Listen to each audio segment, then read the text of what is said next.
dans des textes que je vais produire prochainement, sur le rôle du Soleil en astrologie. Il faut bien comprendre que, finalement,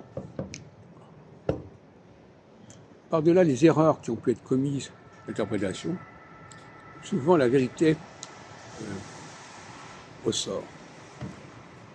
Par exemple, l'importance qu'on accorde au Soleil dans la presse des années 30 jusqu'à aujourd'hui, le signe solaire, etc. On a beaucoup ironisé sur ce signe solaire, y compris chez les astrologues. Ils disent, mais non, le signe solaire, c'est rien n'importe quoi, pourquoi pas toutes les autres planètes, etc. Voilà, hop, hop, hop. En réalité, quand on regarde la tétrabible, c'est pour ça que c'est un texte concernant les maîtrises planétaires qui est déformé, qui est dévoyé, qui a été détourné.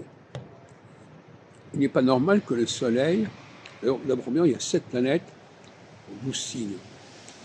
C'est déjà un déséquilibre. On ne peut pas concilier l'impair et le pair dans ce sens-là. Donc j'ai montré qu'il fallait évacuer le Soleil de la théorie des domiciles, et donc rétablir la Lune à la fois en Bélier, en Taureau, et en Cancer et en Lion, face à Saturne. Il crée un couple Lune-Saturne que Barbault a complètement manqué.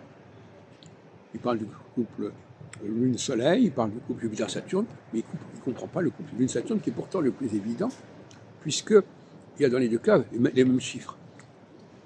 28 jours, 28 ans. C'est quand même suffisamment important pour qu'on s'intéresse au couple Lune-Saturne. D'autant plus qu'effectivement, les domiciles de la Lune sont opposés à ceux de Saturne, les exaltations de la Lune sont opposées aux exaltations de Saturne, avec les réflexions que je viens de faire. Alors, le Soleil, qu'est-ce qui devient le Soleil? Pourquoi il n'est pas dans les domiciles? Parce que justement, c'est le curseur. C'est le curseur. Donc, il va passer d'un signe à l'autre, et il ne peut pas être à la fois le curseur, le prometteur, et le significateur. C'est absurde. D'ailleurs, dans la théorie générale des signes solaires, le Soleil n'est pas porteur d'une quelconque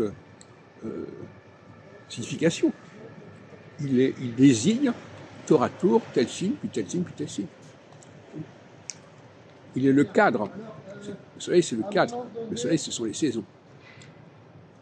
Et le cadre des saisons va structurer le cycle planétaire.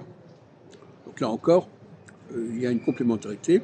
D'un côté, le Soleil, les saisons, de côté, les planètes et leur cycle. Et donc, mettre le Soleil du côté des maîtrises planétaires, c'est une absurdité.